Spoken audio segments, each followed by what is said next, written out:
to be here. Looking forward to see what we can see today. Oh yeah, this man's the one that pretty much got me into They Live, and along with Snow Dove helped me get into The Thing, which are two of my freaking favorites right now. Great movies, man. Great movies. Yeah, I'm not the biggest horror movie fan though. You know, still got a ways to go on things. Today we're gonna watch a fan film. This one's kind of a quickie. Halloween: The Face of Michael Myers. Prelude Halloween fan film. This is by the Hawthorne House Films. And they've got, just under 400 subscribers. This is posted in 2018, but this has like almost 27,000 views here. I've never seen it, so that's. He is a fan. I'd say a fan film. You are a horror film. You are a horror film connoisseur. So yes, well, specifically in the 80s, but yes. Right. Okay. Yeah. Specifically, yes. Nice overhead shot. Mm-hmm. Pretty good. How do you like that music so far? It's all right. It's not bad. I can dig it. I don't know how I describe that, but yeah. You gotta be careful not to match the actual music of the films, so you don't get copyright. True, right? Get copyright. Yeah. Sometimes fan films will do that and they don't care, but they'll get like a copyright claim and they'll still be able to be fined. But sometimes they block your video, so yeah.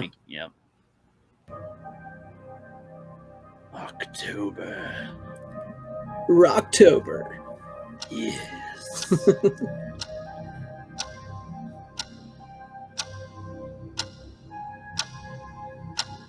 I assume this is a therapist, or they're just sitting around. Never and assume. Bored. You never assume. Well, it's like either it's a therapist in a normal house, or they're hanging out and they're bored as hell. I mean, it could be her grandma. Yeah, it just. No, it's a therapist. Okay. I'm like, wow. This is how I spend my Saturday evenings or something. Yeah, or mornings. I'm in therapy. Yes.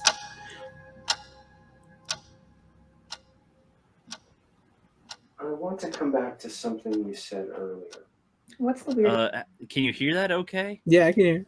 I'm gonna put on captions again because their audio is very odd. I feel like as they recorded this, I don't know if they have another mic near them or if the camera is the only microphone so far, because their audio sounded kind of faded. Their souls like their way back here.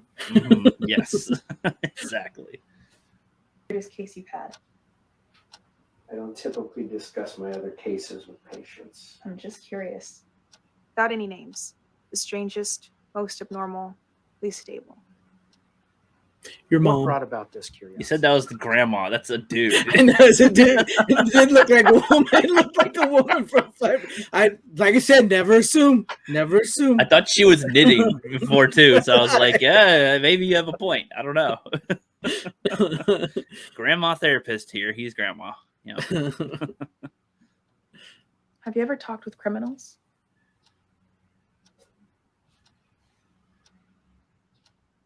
Professionally, yes.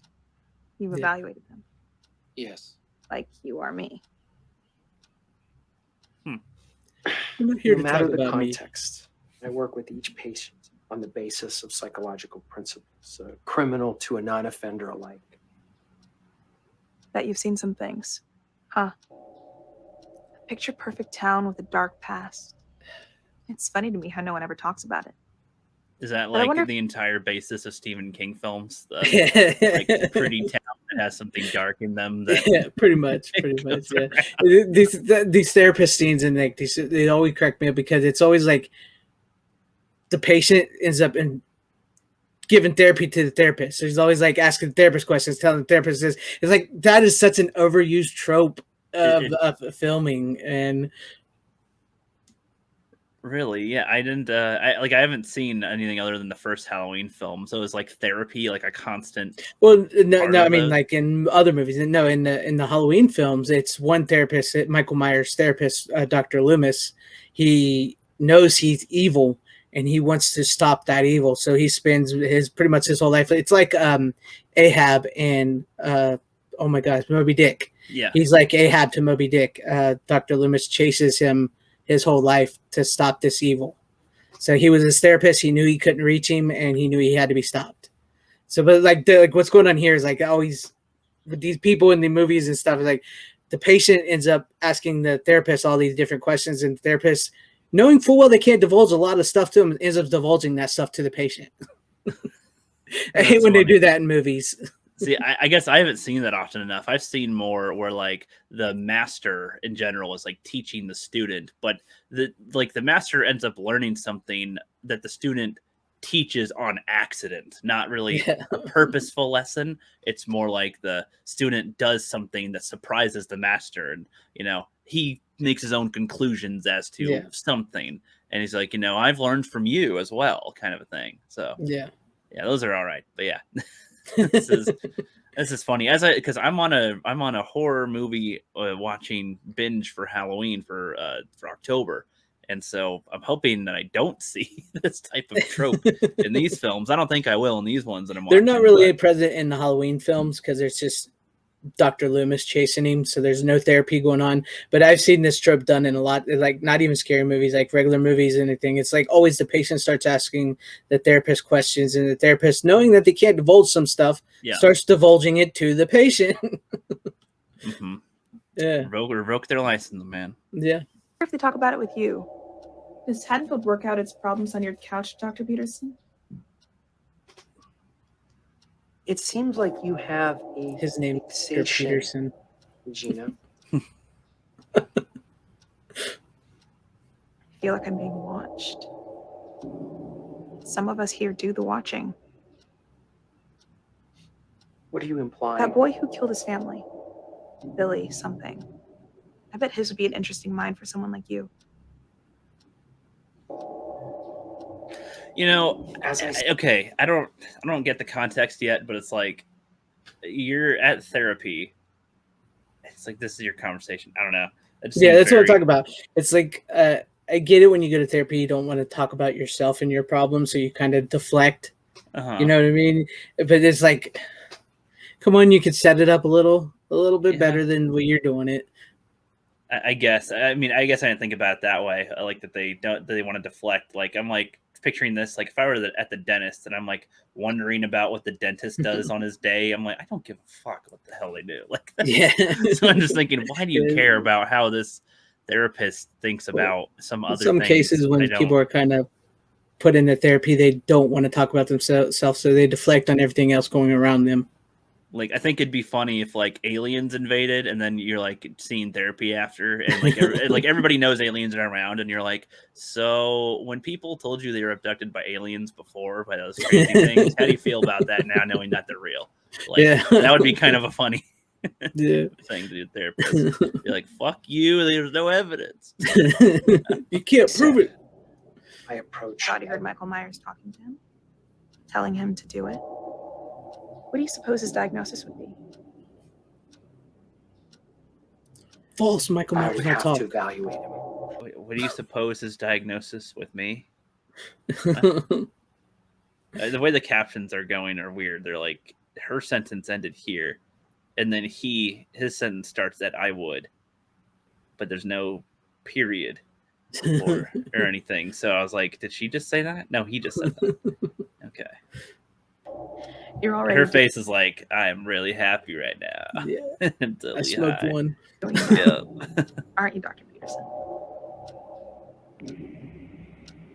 Prestigious shrink like you would be the go-to for something like that, right?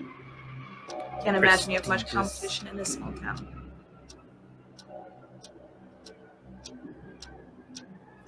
What's up, bro? I believe you're. What? No, I would assume he's the only one seeing him at the moment. Right, a little mind screwy. Which I don't know where they're getting this stuff from. Probably from the later movies. Probably part 6 of Halloween, which was not the best. So. All right, yeah, probably. You're nearing the end of your session. I want you to understand something. Let's approach whatever it is in our next session.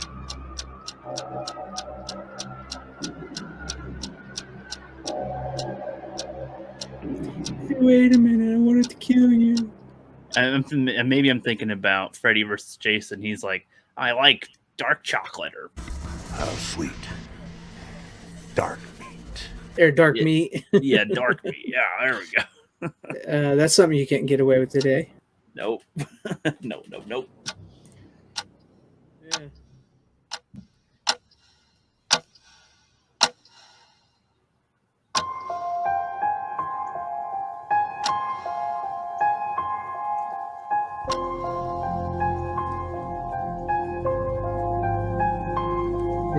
People seem like they have an ideal for what they want, but I don't know if they're hitting their point just yet. Yeah, it's almost over. Yeah. It's a fan film. I mean, that's the thing with a lot of these fan films. They're very like they have an idea of some kind. They want to film it.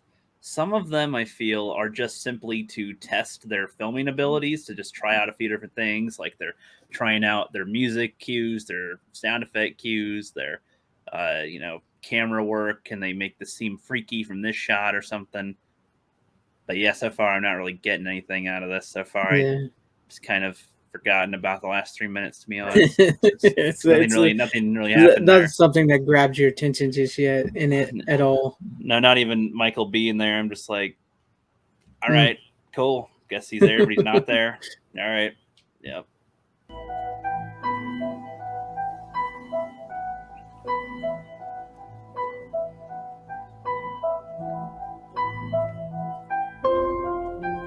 The piano sound is annoying me now.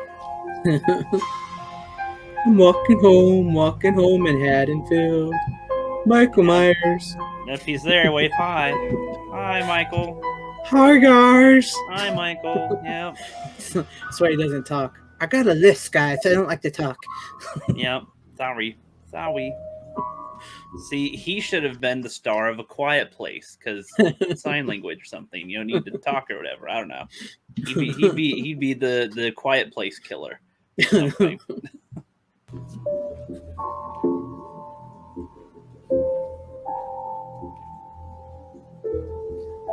I love it if like there's like an old lady gardening. She's just like, yeah, weird. Just ignore him. Just click. He's not. I'm not looking. I'm not looking. That's why there's so many murders in this town. Yeah, it is God. I don't understand how they have so much teleporting powers. He literally just teleported. I'm not even sure if this is actually Michael Myers, because like he saw it, the way they're going about it is not Michael Myers, man. It's like in people's heads, they're seeing him in the doctor's office and he's speaking to kids and telling them to kill. So is this Freddy Krueger? Yeah, it's not even Freddy Krueger. It's something. I guess they're trying something. I guess. I don't know.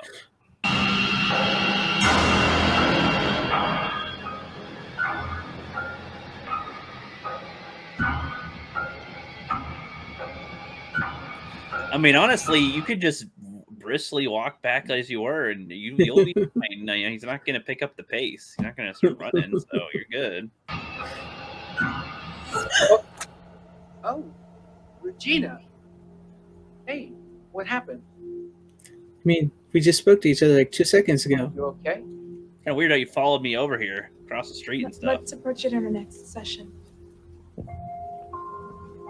What, like you literally walked over to bump into me. What the fuck was that for? Let's approach it in our next session. He's just like, are you okay? Let's approach it in our next session. You see, they're both a figment of each other's imagination. That's what's going on here.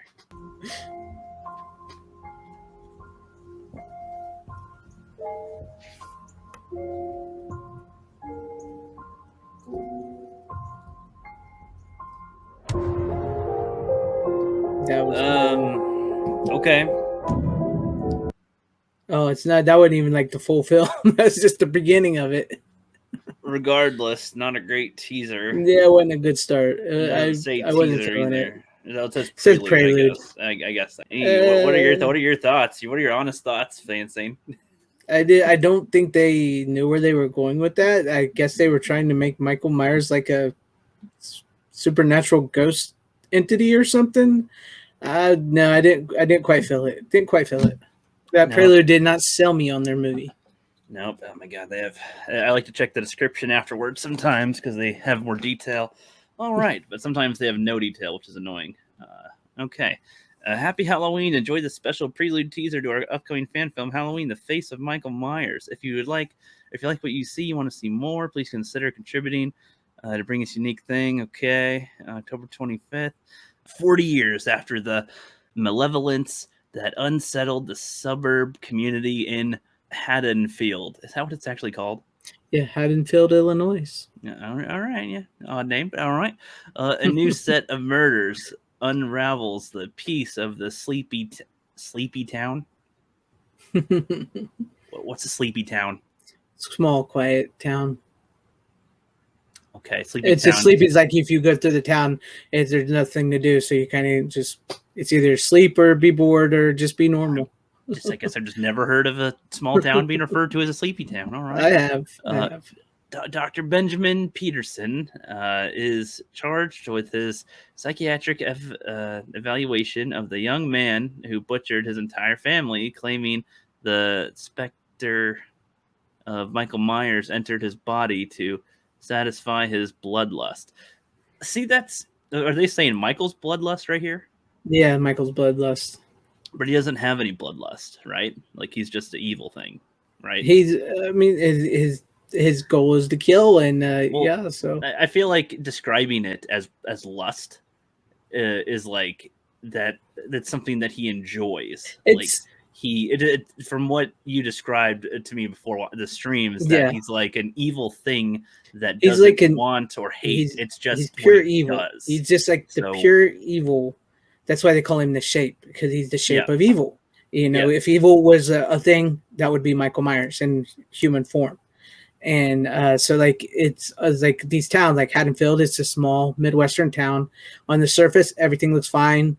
You got normal people, normal friends, everything like that. And with the brilliance of John Carpenter's first film, is he set it up beautifully. It's like actually underneath the surface of all that, there's something darker hidden in there. Like even in the first movie, when you see like Laurie Strode, who's the hero of the movies, she's presented as like this honor student, straight A student, everything, and you know, but then she's also riding in the car smoking a doob with their friend. So like there's like unsettledness there, and then Michael Myers is the catalyst for that evil that comes to their town and disrupts what they have on the surface. Like, because like all the parents and stuff, everybody's always like, where's the adults? Where's the adults? All the parents are gone and all these kids are left alone. So it's like, yeah, it looks like they're good parents. It looks like they're taking care of the kids, but they're never there when something happens, when they need help. They're never around. So it's like the evil has encroached into this small town and is killing what they thought was once good. Right. But it's like, you wouldn't describe what Michael does as lust, would you? No, I wouldn't say it's a lust, but I would say it's a drive. Satisfy his I would say it's a drive that he has to do what he has to do. Like, to me, because like just the way it's described makes me think of like, you know, people that lust for battle is like Leonidas or something. And yeah, like, I wouldn't want to bathe in the blood of this. I lust for blood. I wouldn't know if I would quite say it's a lust. I would say it's more like a drive to do what he has to do. Like, yeah, to me, it's more of a job description of what he does. He's just like, well, I have to kill, and so I do. I don't love it or hate it. You know, if there's nobody to kill, I'm fine. But there's somebody I could kill. Oh, sweet. The conversations between the patient and the doctor digs deep into the dark territory of Billy's fractured psyche that may unleash another blood-soaked Halloween night, threatening Haddonfield with the violence that never really left, only hid beneath the veneer of the waspy enclave. This is a very oddly worded description. I've never seen something described like this. Yeah, I don't think they're hitting their ideal quite on the nose there.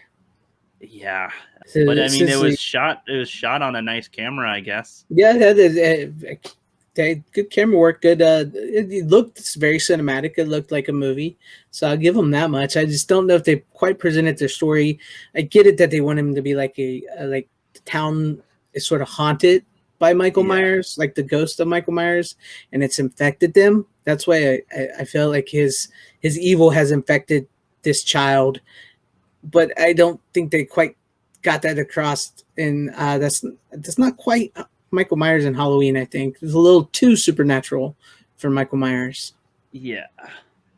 Yeah, this one commenter says, I just spent the last 2 hours watching a bunch of Halloween fan films, each getting worse than the one before. They're all awful. Yours was the last one I came upon before giving up, but wow, this is a winner. Beautifully shot, edited, and acted.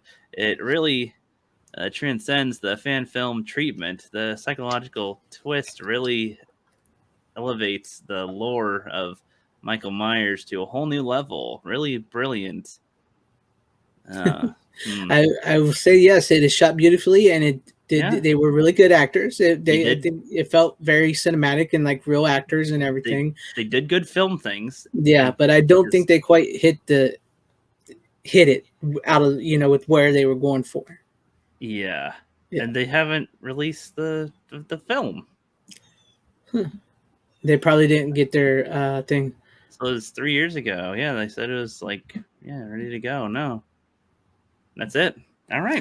All right. Well, there's no more, I guess. I don't have much more to say on that one. Yeah, I was hoping that maybe in the future we'll check out the actual film itself, but no, there's any more. So, any last words on that one, man? No, I mean, I applaud your directing style and the acting and the cinematography, but I don't think I enjoyed your story. It didn't. It wasn't for me. Yeah, same here. Same here. But that's all good. Anyway, have a good one, guys.